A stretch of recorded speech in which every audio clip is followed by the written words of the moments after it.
Astaghfirullah. Bismillahirrahmanirrahim. Assalamualaikum warahmatullahi wabarakatuh. Alhamdulillah wassalatu wassalamu ala Rasulillah wa ala alihi wa sahbihi wa mawalah wa la hawla wa la quwata illa billahi wa ba'du. Alhamdulillah, di siang hari ini sekalipun cuaca di luar hujan, tapi insyaallah tidak menyurutkan semangat untuk belajar. Kita lanjutkan kajian kita, masih membahas kitab Bahjah Qulubil Abrar, kalimat-kalimat singkat dari Nabi namun syarat dengan makna. Dan kita masuk pada halaman ke-182 pada poin ke-52, bicara seputar nazar.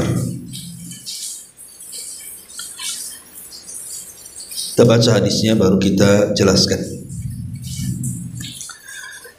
An Aisyah radhiyallahu anha qalat,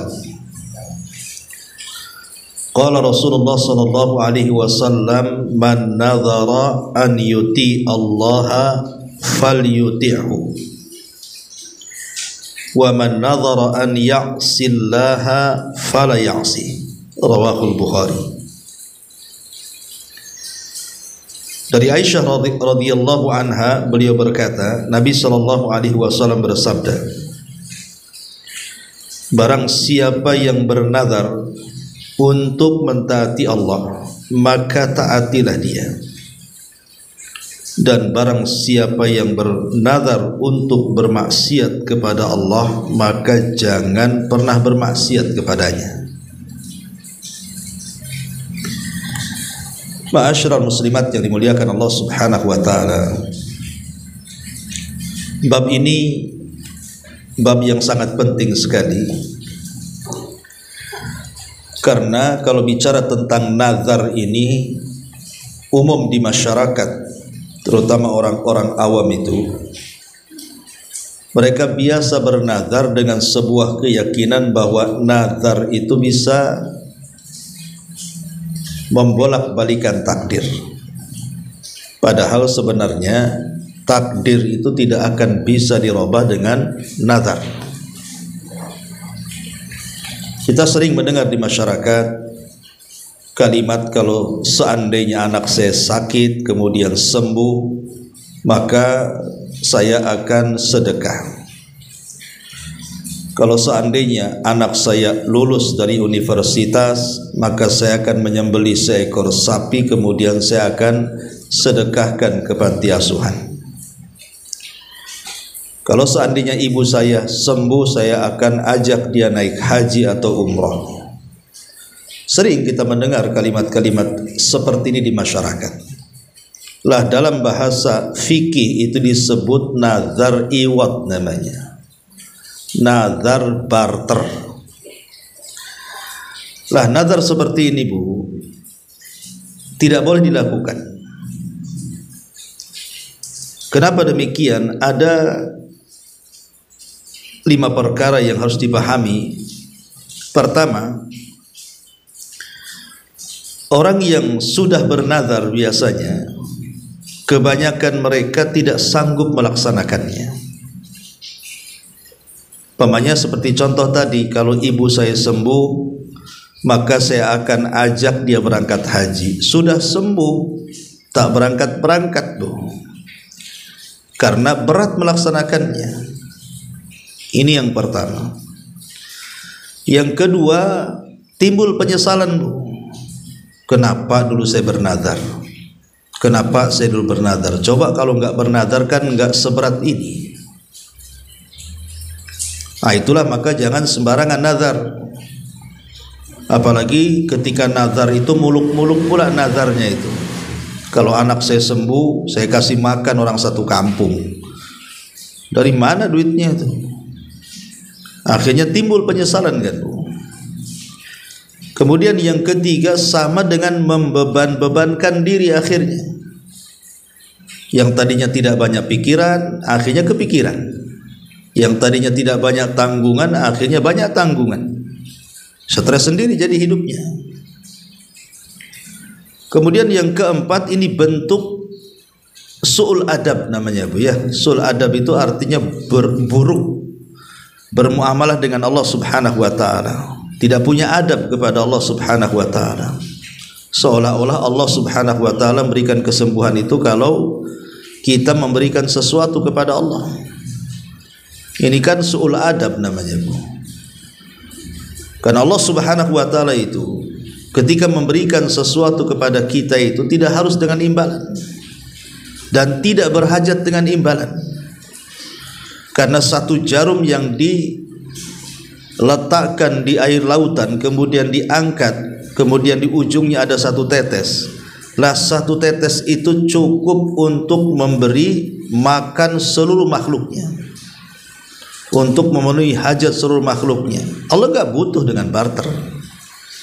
Makanya orang kalau mengatakan seperti itu, kalau anak saya sakit kemudian sembuh, saya akan kasih makan orang satu kampung, saya kasih makan 3 yayasan fakir miskin, saya akan naik haji dan begitu seterusnya. Ya, sekalipun bagus nadarnya, tapi kan ini su'ul adab ma Allah namanya, buruk bermuamalah dengan Allah Subhanahu wa taala. Dan yang kelima, saya katakan dari awal, nazar itu tidak merubah takdir. Nazar itu tidak merubah takdir sama sekali.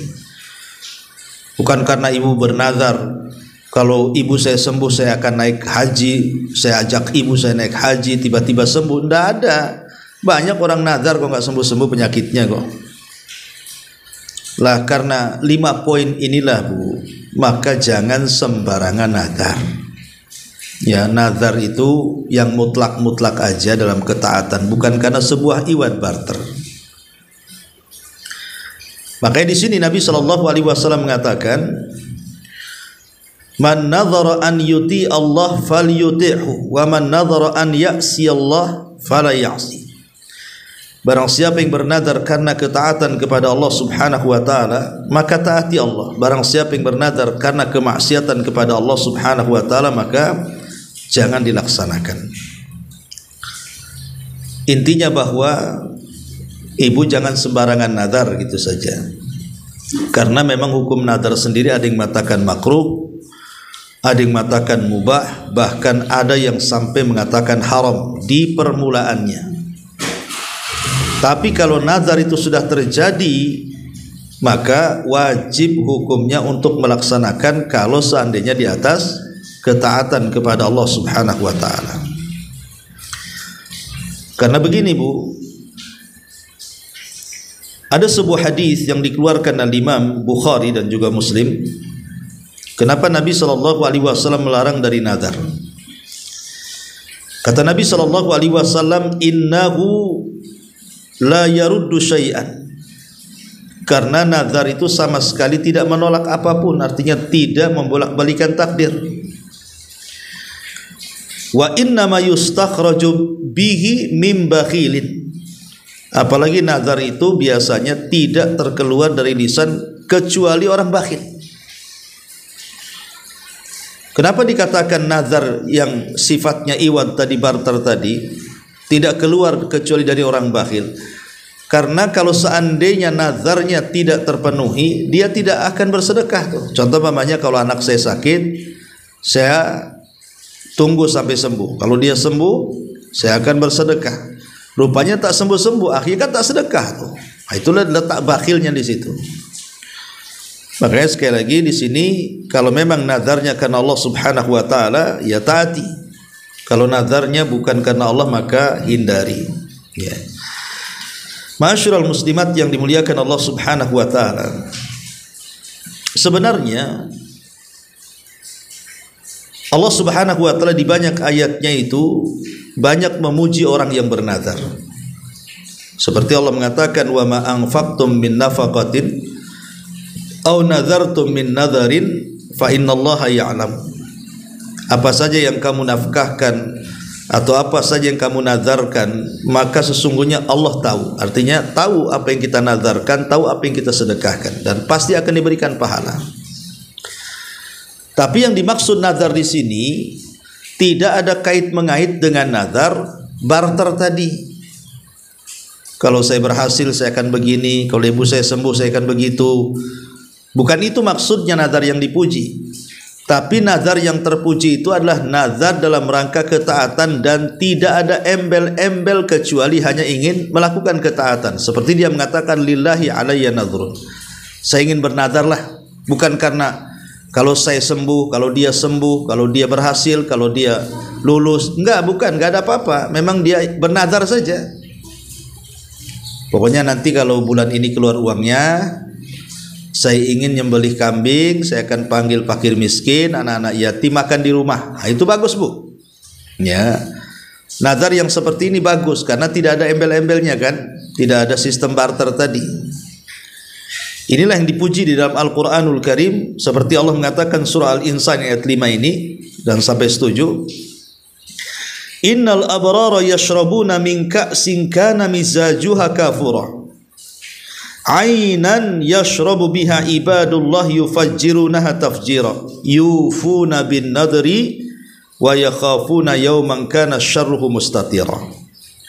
Sesungguhnya orang-orang yang berbuat kebajikan minum dari segelas berisi minuman yang campurannya adalah air kafur, minuman sorga, yaitu mata air dalam sorga yang daripadanya hamba-hamba Allah minum, yang mereka dapat mengalirkannya dengan sebaik-baiknya. Mereka menunaikan nazar dan takut akan satu hari yang azabnya merata di mana-mana.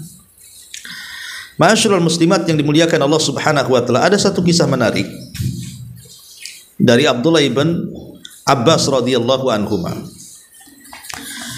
Jadi satu hari Nabi sallallahu alaihi wasallam itu pernah berkhutbah. Tiba-tiba dia melihat ada orang yang berdiri di luar sana, tepat ketika matahari berada di atas kepala, berdiri saja. Ya. Ada yang mengatakan bahwa orang yang berdiri itu namanya Abu Ismail. Jadi Abu Israil, namanya Abu Israil. Jadi Abu Israil ini dia berdiri di tengah-tengah terik matahari, dilihat oleh Nabi sallallahu alaihi wasallam. Kok tidak bergerak orang itu? Sehingga kemudian Rasul bertanya, siapa itu yang berdiri itu? Ngapain dia berdiri di situ? Kan panas itu. Maka orang mengatakan, Rasul, itu Abu Israil katanya. Dia bernazar. Nazarnya an yakuma fi syamsi. Pertama, berdiri di atas terik matahari. Yang kedua, wala yaqud, tidak akan duduk. Kemudian yang ketiga, wala yastadil, tidak akan diberi naungan kepalanya, tidak menggunakan payung. Wala yatakalam, dan tidak berbicara. Jadi nazarnya 4. Berdiri di atas terik matahari, tidak akan duduk, tidak akan berpayung, dan tidak akan bicara sama sekali. Dan dia tidak akan puasa. Maka Nabi sallallahu alaihi wasallam mengatakan, murhu falyatakallam wal yastadhil wal yaqud wal yutimma saumahu. Perintahkan kepada Abu Israil bicara, bernaung, duduk, sempurnakan puasanya. Lihat, Nabi sallallahu alaihi wasallam menasihati Abu Israil. Dia bernazar untuk berdiri tegak di tengah lapang, disentuh oleh sengatan matahari, tidak duduk, tidak berpayung, tidak akan bicara, dan akan batalkan puasanya. Maka Rasul mengatakan, perintahkan Abu Israil itu. Ngapain kayak gitu? Sebaiknya dia segera pergi dari situ. Bicara dia, suruh bicara dia, suruh berpayung dia, suruh duduk dia, sempurnakan puasanya. Kenapa Nabi sallallahu alaihi wasallam membatalkan nazarnya Abu Israil ini? Karena nazar seperti itu tidak ada gunanya, tidak ada manfaatnya. Apa nazar seperti itu manfaatnya? Apalagi dia bernazar untuk membatalkan puasanya lagi, itu kan bermaksiat kepada Allah Azza wa Jalla. Makanya di sini Nabi mengatakan, barang siapa yang bernazar karena ingin bermaksiat kepada Allah, jangan dimaksiati Allah, batalkan nazarnya. Atau juga ada satu kisah, ini berbeda dengan kisah yang tadi. Kisah ini dari Uqbah bin Amir radhiyallahu an. Jadi Uqbah bin Amir ini punya saudari, dia bernazar untuk berjalan kaki ke Baitullah dari rumahnya tanpa sandal. Jadi ada seorang wanita di zaman Rasul, saudari daripada Uqbah bin Amir, bernazar ingin jalan kaki dari rumah ke Masjidil Haram. Kan jauh tuh, ya. Apalagi nyeker gitu ya, tidak pakai sandal. Kemudian sampailah berita ini kepada Nabi sallallahu alaihi wasallam. Rasul langsung menegurnya. Apa kata Rasul? Litamshi walitarkab. Litamshi walitarkab. Sebaiknya dia boleh berjalan tapi pakai sandal, ataupun boleh dengan kendaraan walaupun nazarnya jalan kaki. Kenapa Nabi SAW tidak membatalkan nazarnya? Berbeda dengan kisah yang pertama, Abu Israil dibatalkan nazarnya karena nazarnya saudari daripada Uqbah bin Amir ini baik, ingin datang ke Baitullah, itu kan bagus, ya. Cuman karena jauh dari rumahnya ke Baitullah itu, maka Rasul memberikan pilihan mengganti nazarnya dengan yang lebih baik. Sebaiknya jangan jalan kaki, apalagi sampai nyeker. Pakai kendaraan itu lebih bagus. Dari sini istidlalnya, boleh orang yang bernazar mengganti nazarnya dengan yang lebih baik. Contoh umpamanya nih, saya bernazar ingin iktikaf di Masjidil Aqsa, tapi karena lagi perang melawan Israel, ya, Israel gitu, akhirnya sudahlah saya ganti aja lah. Karena saat lagi perang saya ganti dengan di Masjidil Haram umpamanya, kan lebih baik tuh, karena pahala orang yang sholat di Masjidil Haram saja 100.000. Kalau pahala orang yang sholat di Masjidil Aqsa kan 250 sampai 500 gitu ya. Lah kalau mengganti nazar dengan yang lebih baik boleh. Tapi kalau mengganti nazar dengan yang tidak lebih baik tidak boleh. Contoh umpamanya ibu bernazar ingin iktikaf di Masjidil Haram. Karena nggak ada duitnya, adalah iktikaf di masjid yang dekat-dekat sini aja lah katanya. Oh, nggak boleh. Karena kalau mengganti nazar dengan yang lebih rendah terlarang, tapi kalau mengganti nazar dengan yang lebih tinggi maka dibolehkan berdasarkan hadis Uqbah ibn Amir radhiyallahu anhu. Ya. Ma'asyiral muslimat yang dimuliakan Allah Azza wa Jalla, dua kisah ini sebagai penjelasan dari hadis ini. Kata Nabi sallallahu alaihi wasallam, barang siapa yang bernazar karena dalam rangka melaksanakan ketaatan kepada Allah, taati Allah, seperti kisahnya saudari dari Uqbah bin Amir ini. Dia ingin bernazar menuju Baitullah Al-Haram, itu bagus, ketaatan. Maka kata Rasulullah, kalau gitu taati, berjalan. Cuman kata Rasul, jangan jalan kaki lah, suruh pakai kendaraan, kan itu. Kemudian juga Rasul mengatakan, wa man nadhara an ya'sillaha fala ya'si. Barang siapa yang bernazar dalam rangka bermaksiat, jangan dimaksiati Allah. Itulah kisah Abu Israil tadi. Ngapain dia bernazar menyengat-nyengatkan diri di atas matahari, kemudian berjanji tidak akan duduk, berjanji tidak akan bernaung, berjanji tidak akan bicara, berjanji tidak akan puasa. Ini kan maksiat ini. Makanya Rasul mengatakan batalkan tuh nadarnya Abu Israil itu. Sebaiknya dia pergi dari situ, duduk, bernaung, bicara, dan lanjutkan puasanya. Tapi Bu, namanya nazar itu kan ada syarat-syaratnya. Nah, syarat nazar itu ada 5 Bu. Ibu kalau ingin nazar itu syaratnya 5. Pertama, tidak boleh nazar kecuali dalam rangka ketaatan. Umpamanya bernazar ingin sedekah ke fakir miskin, bernazar ingin puasa, bernazar ingin umroh, bernazar ingin haji, bernazar ingin berpuasa, dan begitu seterusnya. Maka itu sangat dianjurkan. Kalau ingin bernazar, maka bernazarlah dalam ketaatan. Yang kedua, ya, bernazar sesuai dengan kesanggupan Bu. Jangan ibu tak sanggup bernazar dengan sesuatu yang mustahil ibu lakukan. Contoh nih, ibu tahulah suami ini kerjanya apa gitu ya, per bulan juga dapat berapa. Tiba-tiba kemudian ibu bernazar dengan mengatakan umpamanya, saya ingin bernazar memberi makan orang satu Indonesia. Uang dari mana Bu? Satu Indonesia, negara saja tidak sanggup. Ya, negara saja nggak sanggup kan. pusing dia mau ngasih makan anak-anak sekolah tuh, sampai minta sedekah kan gitu ya. Itu kan namanya nazar di luar kesanggupan, Bu. Jangan bernazar, jangan luar kesanggupan. Bernazar ingin terbang, saya aja tak punya kan itu. Jadi jangan sampai. Yang kedua, bernazar di luar kesanggupannya, tapi bernazarlah sesuai dengan kesanggupannya. Kemudian yang ketiga, bernazar kalau memang bentuknya berkenaan dengan barang-barang, maka bernazarlah yang merupakan milik dia. Jangan pula ibu bernazar, saya kalau seandainya ada ke lapangan bulan depan lah, insya Allah saya akan bernazar, saya ingin menyembelih kambing tetangga. Nggak boleh, Bu. Ya, itu kambing tetangga milik orang kok, disembelih pula, dibagi-bagikan ke fakir miskin, marahlah tetangganya. Jadi harus milih sendiri kambingnya. Ya beli, sembelih, bagikan ke fakir miskin.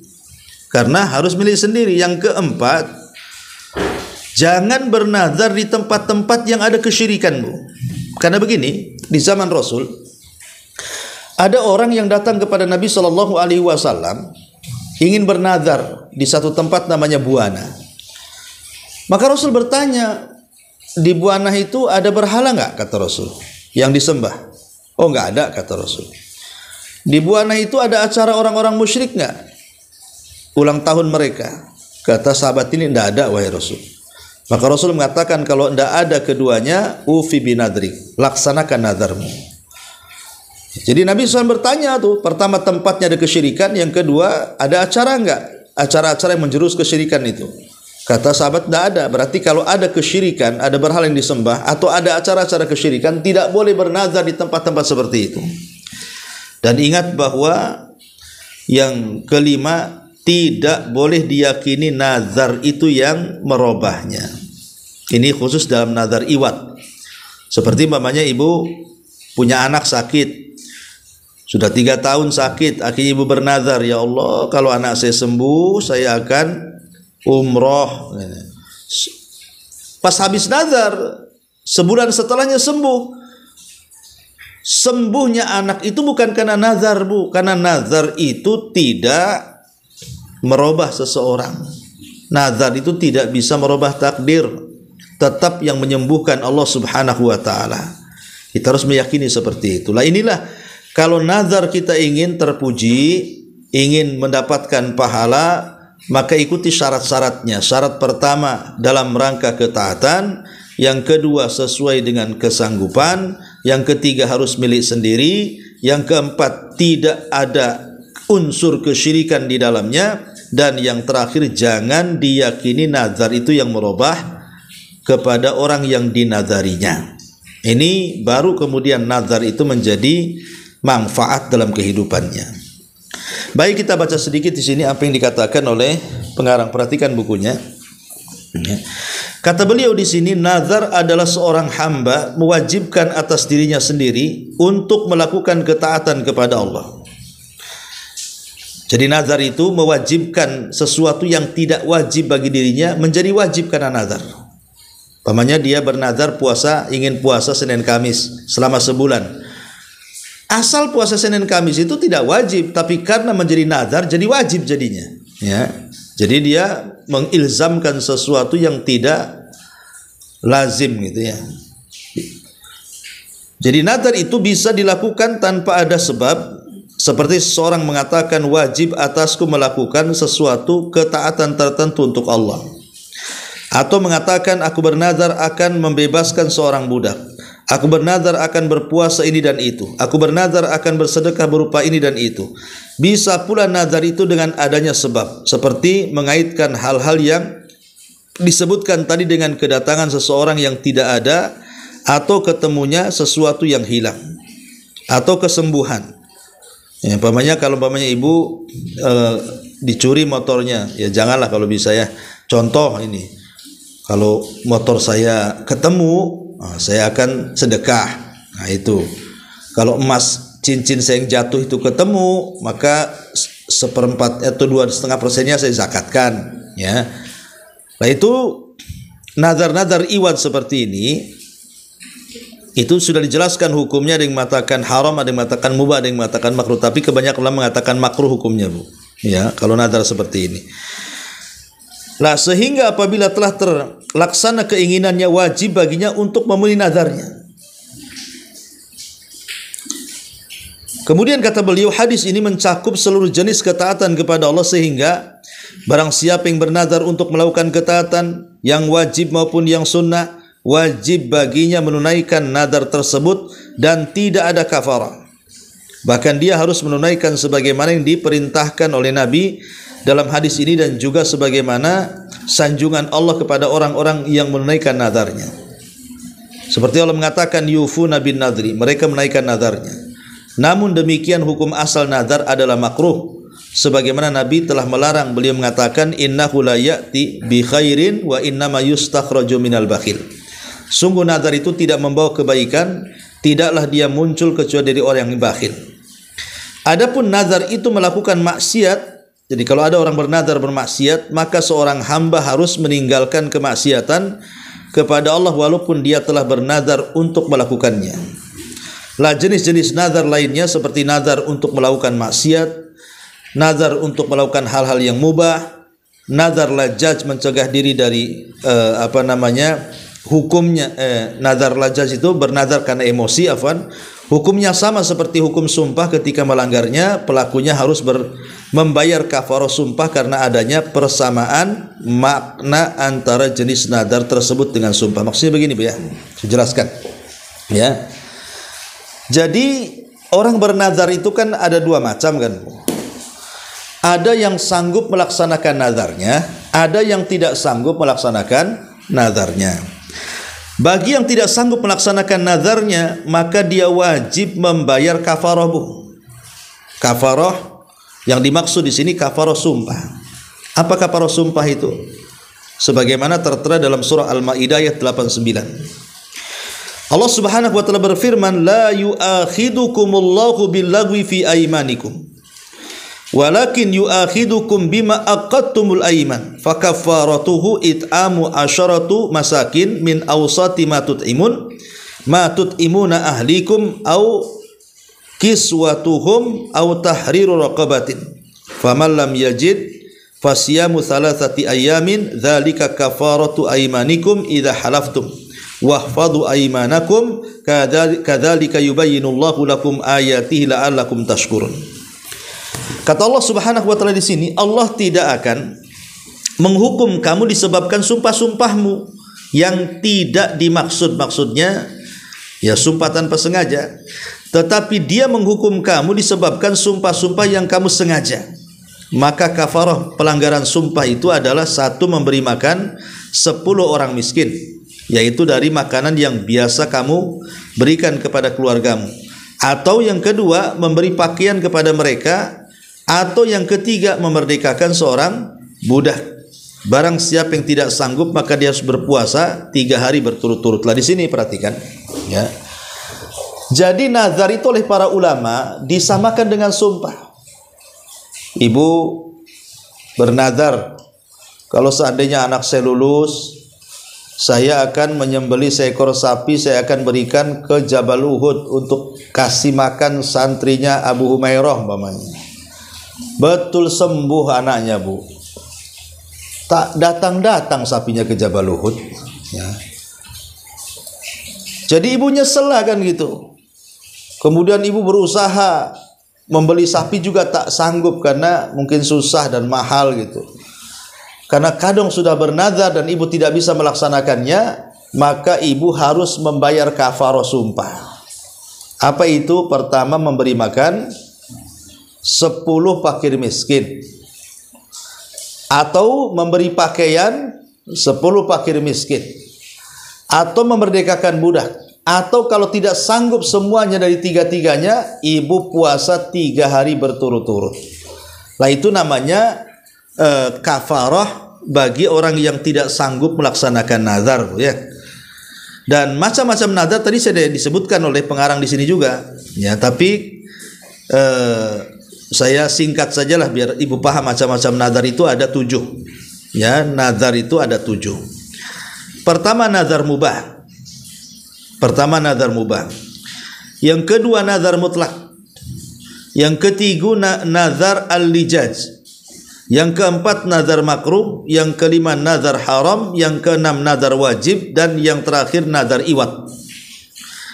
Pertama nazar mubah. Maksudnya ibu bernazar itu dalam perkara mubah. Contoh seandainya kalau suami saya datang dari safar, saya ingin bernazar memakai pakaian berwarna merah, pamannya, atau pakaian berwarna hitam, atau pakaian berwarna corak.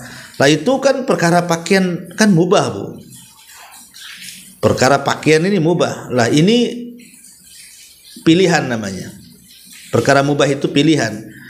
Betul-betul suaminya datang, Bu. Ya. Cuman setelah ibu pakai ngaca tak cocok pula warnanya. Padahal sudah bilang warna hitam, rupanya cocoknya warna biru gitu ya. Lah ini nazar mubah ini bisa dilaksanakan, bisa tidak dilaksanakan. Tapi kalau tidak dilaksanakan berkafarah, Bu. Ya.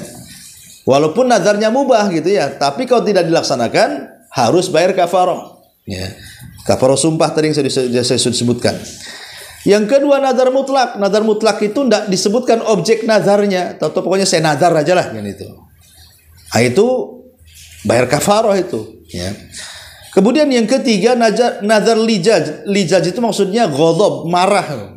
Ibu saking marah, awasnya. Kalau datang saya bernazar, nah, sehingga kasih makan dia, umpamanya kan. Lah ini nazar karena sebuah emosi, lihat emosinya ke positifkah ke negatif gitu. Tapi yang jelas kalau tidak dilaksanakan bayar kafarah.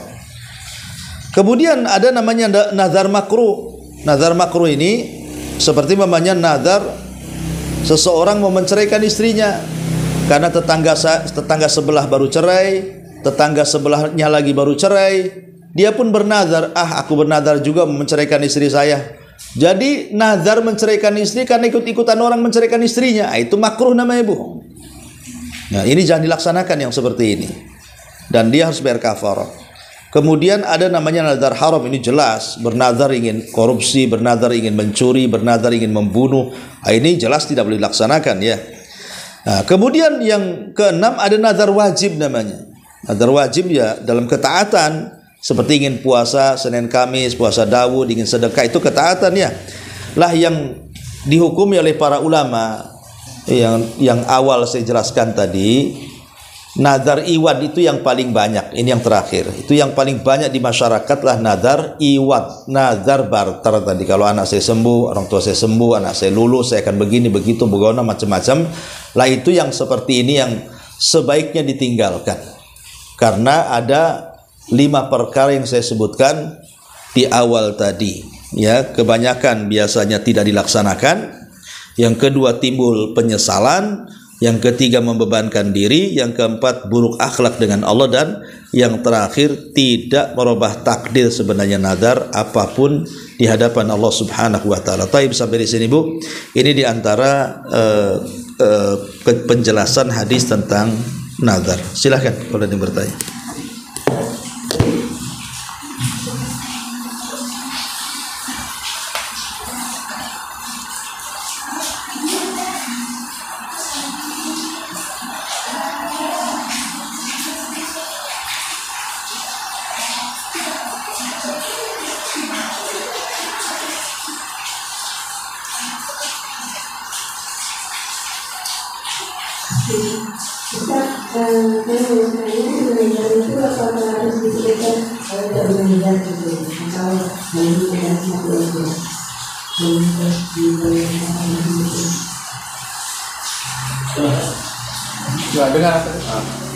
Maksudnya yang nazar itu apa perlu yang dibayar kafarah itu yang saya bernazar atau yang dalam hati aja yang nazar itu harus diungkapkan, Bu. Ya, nazar itu harus diungkapkan, bukan dalam hati.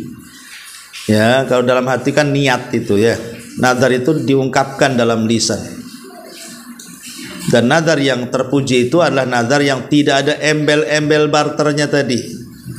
Ya, pokoknya saya bernazar sajalah, kalau ada uang saya sedekah, itu bagus tuh. Ya. Tapi kalau nazar yang dimaksud tadi hukumnya makruh sampai haram, itu nazar yang pakai barter. Kalau anak saya sembuh, saya akan menyembelih kambing, saya sedekahkan. Kalau ibu saya sembuh, saya akan ajak dia berangkat haji. Nah, itu yang nggak boleh tuh. Nah, itu ada yang sampai mengharamkannya gitu ya. Wallahu a'lam. Iya.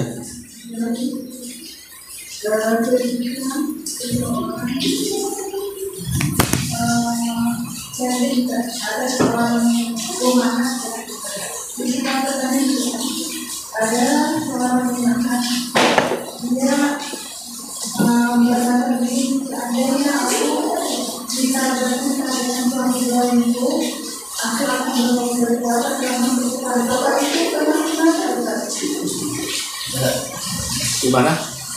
Ada seorang awak ini, seandainya aku bisa berpisah dengan suami zolimku, aku akan berpuasa satu sepekan. Itu apakah termasuk nazar?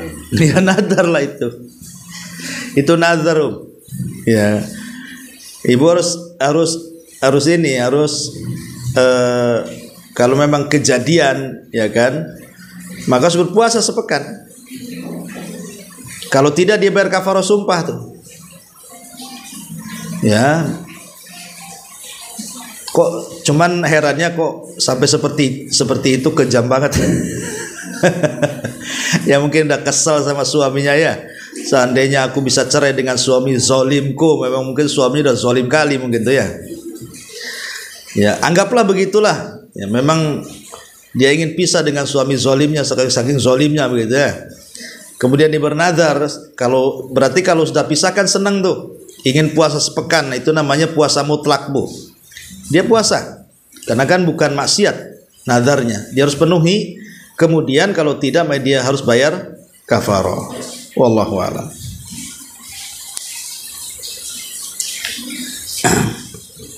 Iya, di sini ada pertanyaan di YouTube ini. Ustadz pakai kitab apa? Oh, saya kira mau tanya apa. Kitabnya namanya Bahjah Qulubil Abrar, untayan 99 hadis dari Jawami'ul Kalim yang menjadi induk bagi kaidah-kaidah penting dalam Islam.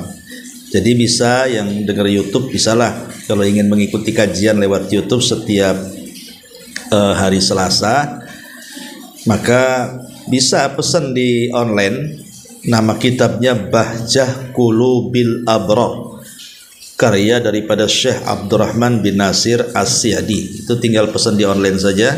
Bisa nanti ikuti pelajaran online setiap Selasa siang lewat YouTube. Wallahu a'lam. Subhanallah bihamdika, asyhadu an la ilaha illa anta, astaghfiruka wa atubu ilaik. Allahu taala alam. Assalamualaikum warahmatullahi wabarakatuh.